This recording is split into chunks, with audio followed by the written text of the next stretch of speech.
G'day mates and good morning. Today I'm going to be covering the level ground control in FBC Firebreak. So the primary goal for this is to take this train/tram looking thing all the way to the end. We'll do this by filling it with irradiated gems or whatever they are that fall from these egg sacs when you destroy them. They do cause you to get dirty when they fall down, and there is a mechanic for that we'll use later on. Here's an example of one of the irradiated sphere things. And so we'll pop it into the train. When it is in there, it's no longer irradiated, but while it's out and about, it will actually build up a debuff on you that will eventually do damage, similar to the fire effect, if you've seen that in some of the other levels like Hotfix. And the train can be moved by standing behind it and just moving forward. If it's not on a flat surface, it will start rolling backwards though. This first room is pretty much just all the slope.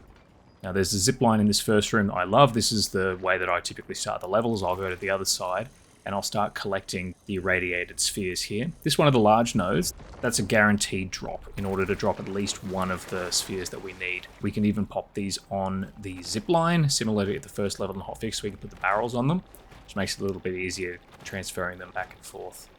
And we go all the way back to the beginning and we just chuck it in the train.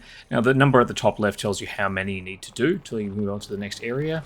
This collection mechanic happens for the first two rooms, and the last room is a bit different. Now, in the second room, we have a new enemy that you may not have seen if you haven't done any of the corruption levels. This thing, whatever it is incredibly destructive, and it will do a large amount of damage if you go anywhere near it. It will move around the map, so you just kind of got to be aware of where it is.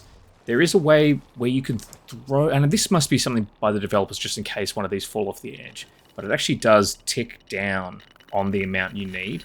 I do not recommend doing that. They're definitely aware of it. I'm fairly certain that will be patched out quite soon.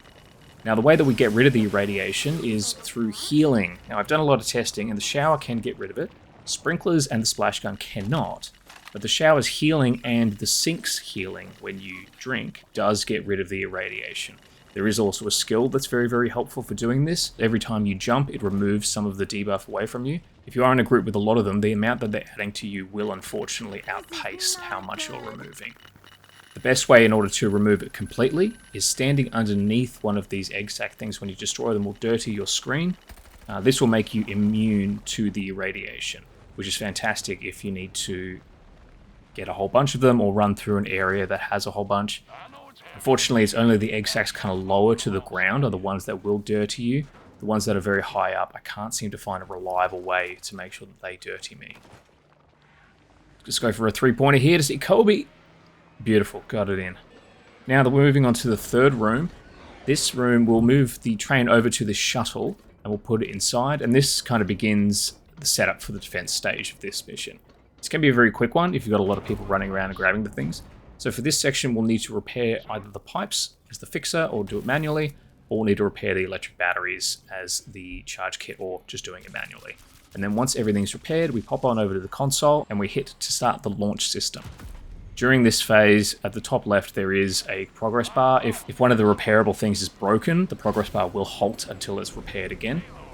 Once we're done, the rocket will be ready to fire off to God knows where, and we can hit the button to send it on its way.